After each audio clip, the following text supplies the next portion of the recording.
Sudah beberapa hari ini, Bu Romlah mengalami mimpi buruk tentang anaknya yang pertama.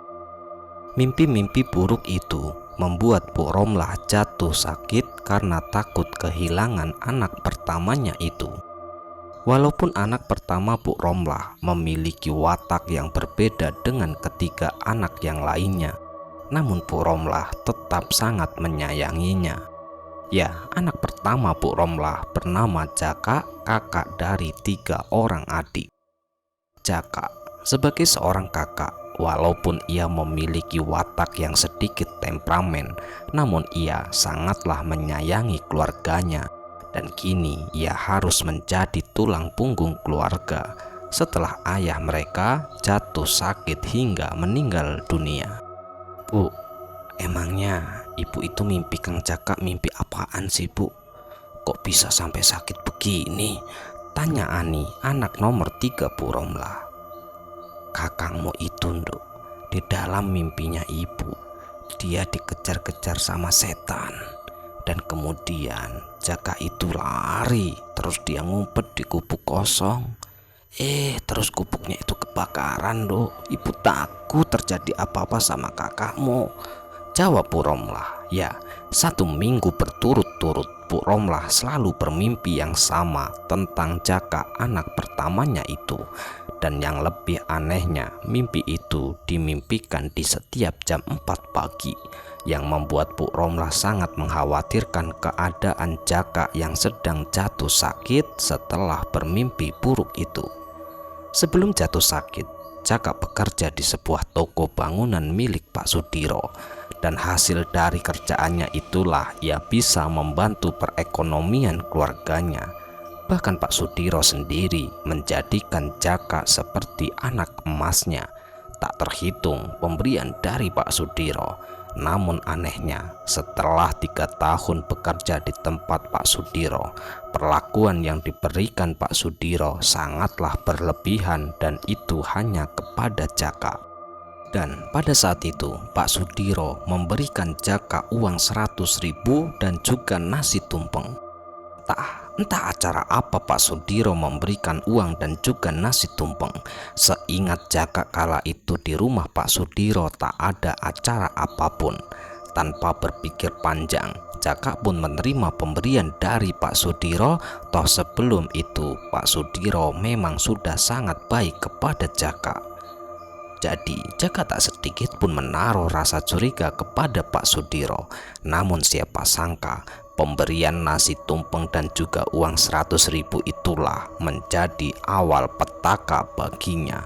Selepas pulang kerja, tepat di waktu maghrib, tiba-tiba saja Jaka mengeluh sakit di bagian perut. Ia terus merintih, perutnya terasa ada yang melilit, bahkan di dalam perutnya ia merasa seperti ada seekor ular yang melilit-lilit bagian organ dalamnya.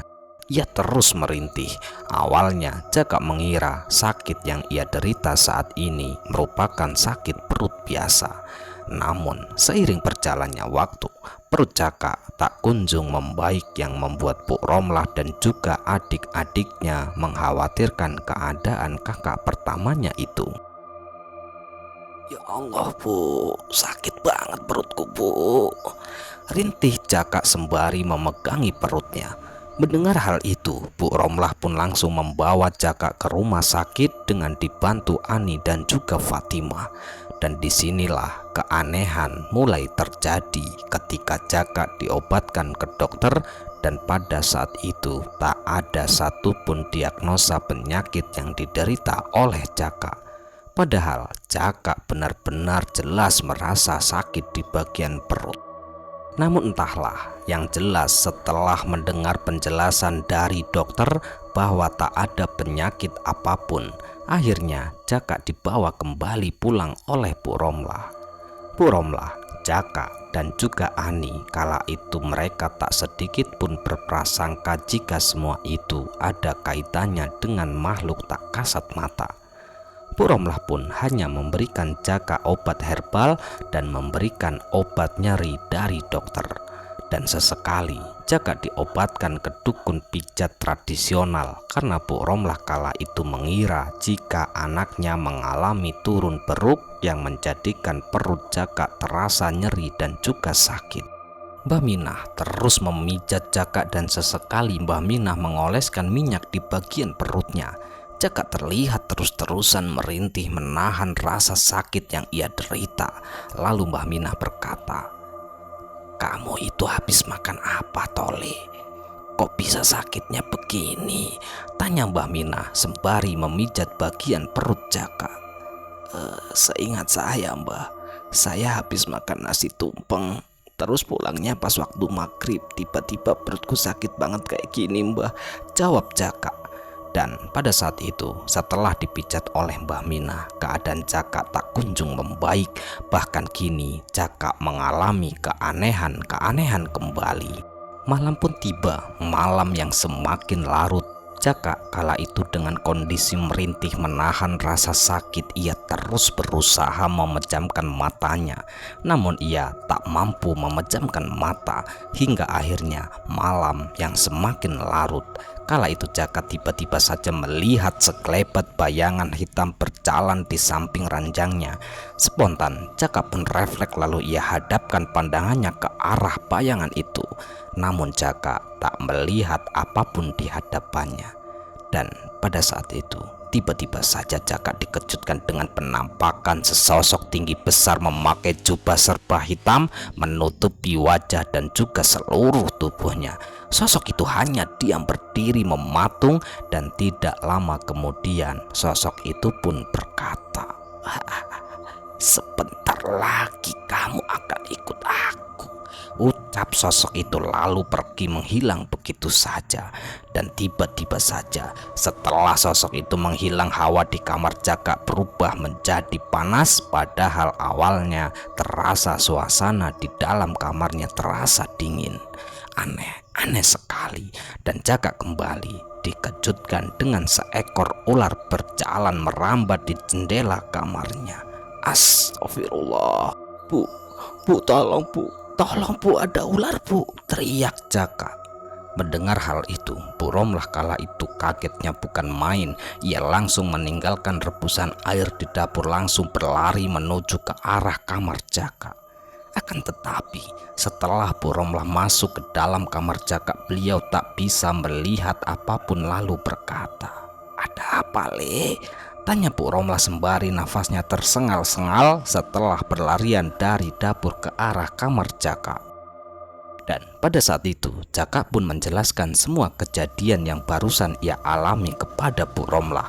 Bu Romlah pun lalu menarik nafas panjang. Ia terus mendengarkan dengan seksama semua cerita dari anaknya itu. Belum sempat selesai menceritakan, tiba-tiba saja Jaka mengejang merasakan sakit di bagian perut secara tiba-tiba. Dan disinilah Bu Romlah mulai curiga dengan sakit anaknya yang makin kesini makin aneh saja. Dengan diselimuti rasa takut dan juga khawatir atas keadaan anak pertamanya, kemudian Bu Romlah pun berniatan untuk membawa Jaka ke seorang kiai yang bernama Kiai Usman. Ya, Kiai Usman merupakan seseorang ahli spiritual dan beliau pun sering mengobati penyakit di luar nalar yang berkaitan dengan makhluk tak kasat mata. Tak hanya itu, Pak Kiai Usman pun merupakan seorang pengasuh dan juga pendiri sebuah pondok pesantren yang tidak begitu jauh dengan rumah Bu Romlah. Hanya berjarak kurang lebih 20 km saja dari rumah Bu Romlah. Waktu demi waktu terus berlalu begitu saja hingga akhirnya waktu pun tak terasa, pagi hari pun telah tiba. Bu Romlah dengan meminta bantuan kepada adiknya yang kala itu kebetulan memiliki sebuah mobil. Dan pada saat itu Jaka langsung dibawa ke rumah Pak Kiai Usman dengan diantar Bu Romlah, adik Bu Romlah dan juga Ani anak keduanya. Setelah melewati jalanan pedesaan kurang lebih 20 km, akhirnya mobil yang mereka tumpangi pun sampai di sebuah pelataran pondok pesantren. Di dalam mobil, Bu Romlah memandang ke arah rumah Pak Kiai Usman, sebuah rumah sederhana yang berdiri di tengah-tengah asrama. Bunga-bunga indah yang mengelilingi rumah Pak Kiai Usman menambah keindahan rumah tersebut. Dan terlihat pula seorang pemuda tengah menyapu halaman, dan ada juga yang sedang menyirami tanaman di kebun samping rumah Pak Kiai Usman. Ya, pemuda-pemuda itu merupakan santri Pak Kiai Usman. Para santri yang mengaji di pondok Kiai Usman merupakan laki-laki. Tidak ada satupun seorang wanita selain istri dan juga anak Pak Kiai Usman. Bisa dikatakan pondok Pak Kiai Usman hanya khusus untuk laki-laki, dan para muridnya pun terlihat sudah dewasa semua. Ya, sedikit informasi bahwa para murid Pak Kiai Usman selain mempelajari ilmu syariat, mereka semua juga menimba ilmu hikmah terhadap Kiai Usman, ilmu pengobatan, dan masih banyak lagi ilmu-ilmu tentang masalah hal itu. Tak jarang para murid Kiai Usman setelah usai mengabdikan diri mereka, banyak yang bisa membantu mengobati segala macam penyakit di daerah mereka masing-masing. Ya, pondok Pak Kiai Usman bukanlah pondok besar, melainkan sebuah pondok kecil. Hanya saja para muridnya ramah dan juga tekun dalam menjalani semua kegiatan di pondok pesantren itu. Dan pada saat itu, Bu Romlah langsung melangkahkan kaki menuju ke rumah Pak Kiai Usman. Setelah Bu Romlah berdiri tepat di depan pintu depan, Bu Romlah pun langsung mengucapkan salam. Dan tidak lama kemudian terdengar suara jawaban dari dalam rumah itu. Setelah pintu rumah terbuka, nampak seorang laki-laki yang berusia sekitar 50 tahun mengenakan baju koko dan juga sarung bermotif kotak-kotak. Ya, laki-laki tersebut adalah Pak Kiai Usman. Beliau langsung menyambut kedatangan Bu Romlah dengan sangat baik. Sedangkan Jaka dan juga Ani kala itu masih di dalam mobil. Mereka melihat ke arah Bu Romlah yang kala itu sedang berbicara dengan Pak Kiai Usman di atas kursi di depan rumahnya. Sesekali Bu Romlah menunjukkan telunjuknya ke arah mobil tersebut. Dan tidak lama kemudian Bu Romlah berdiri lalu bergegas kembali ke arah mobil. Sesampainya di mobil, Bu Romlah langsung mengajak mereka yang sedari tadi sudah menunggu instruksi dari Bu Romlah. "Ayo Nduk, buruan bawa kakangmu ke rumah Pak Kiai sekarang juga," ajak Bu Romlah. Kemudian Jaka dituntun oleh Ani dan juga adik Bu Romlah kala itu menuju ke rumah Pak Kiai. Sesampainya di rumah, Pak Kiai Usman pun langsung berkata, "Langsung bawa masuk saja Mas, baringkan di sana ya," ucap Pak Kiai Usman sembari menunjukkan tempat yang biasa beliau gunakan untuk mengobati para pasiennya. Sesaat kemudian Pak Kiai langsung menuju ke arah belakang, entah mau kemana kala itu. Yang jelas Pak Kiai lalu kembali dan langsung duduk di atas kursi di samping ranjang tempat Jaka berbaring. Pak Kiai Usman langsung memejamkan mata, bibirnya terlihat bergeming membacakan doa dan juga ayat-ayat suci. Dan tiba-tiba saja Jaka kala itu mengejang sangat kuat ketika tangan Pak Kiai diletakkan di atas perut Jaka. Jaka terus mengejang, ia terus merintih merasakan sakit yang sangat luar biasa. Pak Kiai terus melafalkan doa lalu mengeluarkan sebuah tasbih berwarna putih. Lalu tasbih itu dimasukkan ke dalam air. Betapa mengejutkan kala itu ketika tasbih itu sudah terendam air. Air yang awalnya berwarna bening lalu berubah menjadi merah seketika. Pak Kiai terus melafalkan doa lalu meminumkan air tersebut kepada Jaka. Betapa mengejutkan kala itu Jaka berbicara. Namun anehnya, suara yang dikeluarkan Jaka bukanlah suara aslinya, melainkan suara dari sosok lain lalu berkata, "Tidak usah ikut campur urusanku. Sukma orang ini akan ikut bersamaku." Mendengar hal itu, Pak Kiai hanya menggelengkan kepala lalu beliau kembali melafalkan doa.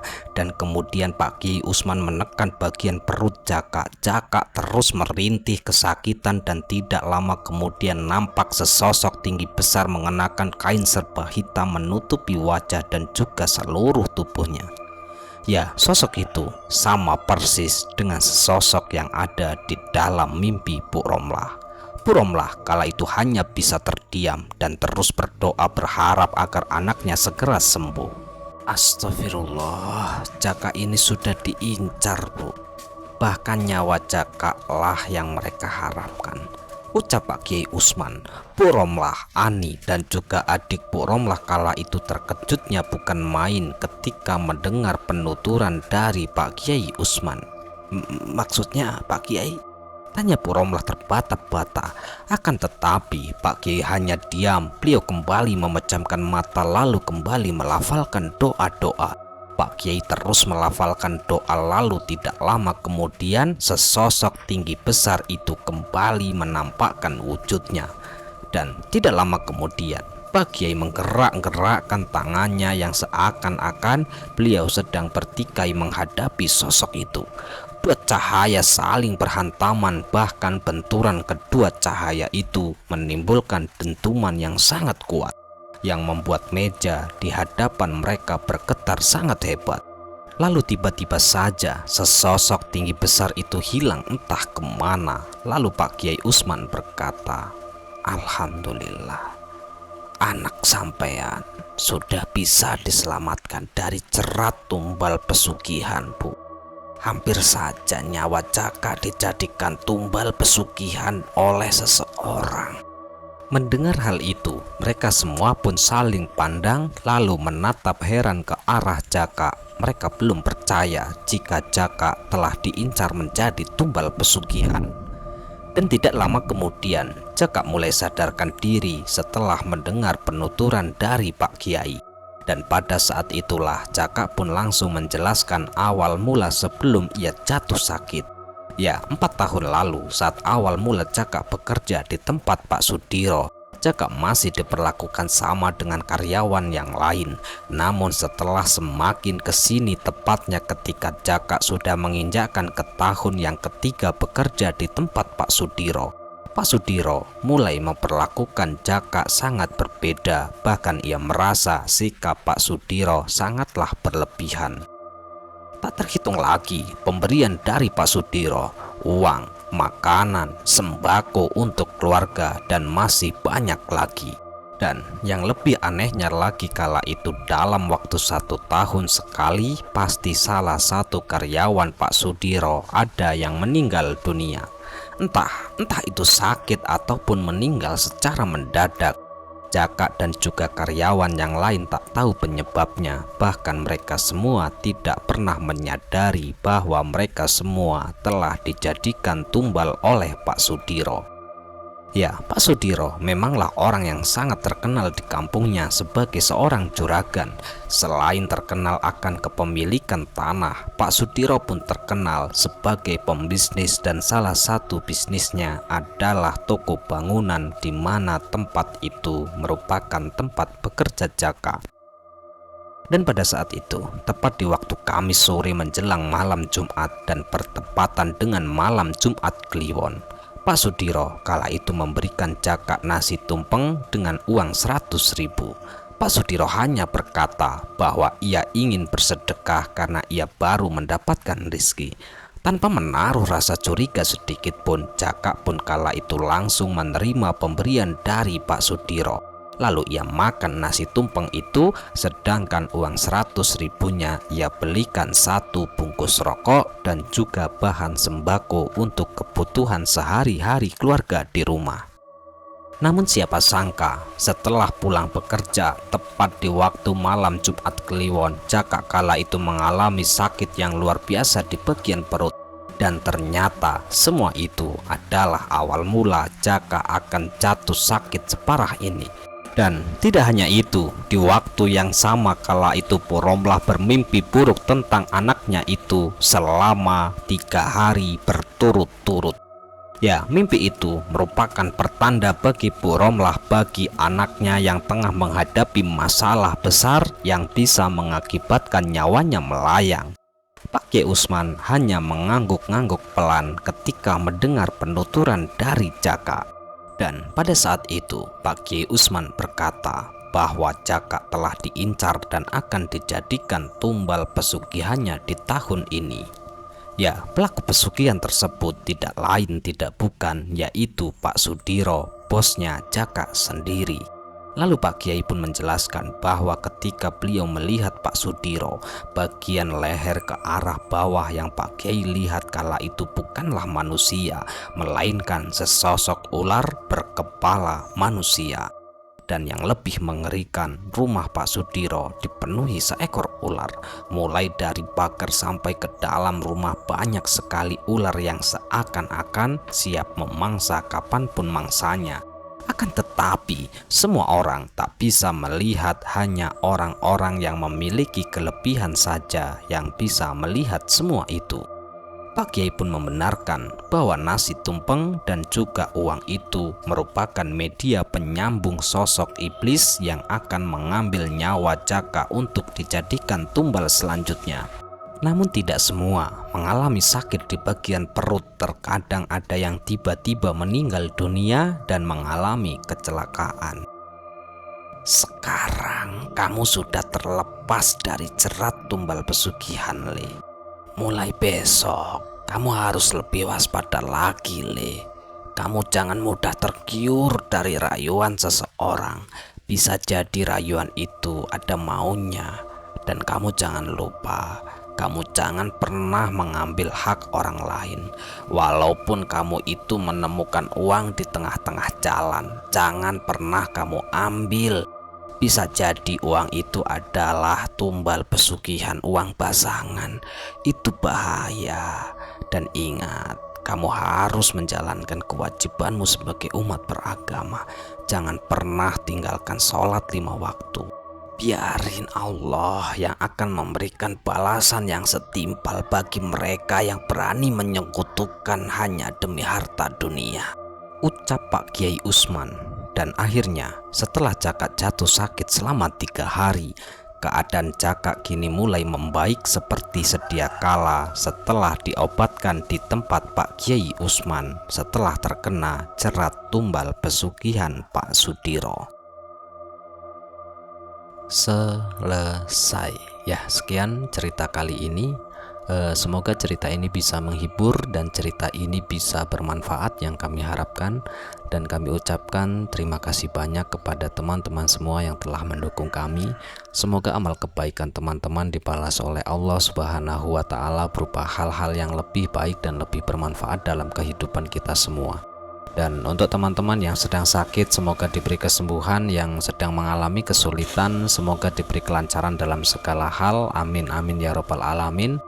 Dan untuk teman-teman dimanapun berada, mungkin yang baru menemukan channel Kegelapan Sunyi dan baru mendengarkan cerita-cerita dari kami, yang belum mendukung silahkan dukung kami dengan cara klik tombol subscribe-nya agar kami ini lebih bersemangat lagi membuat cerita-cerita terbaru di channel Kegelapan Sunyi.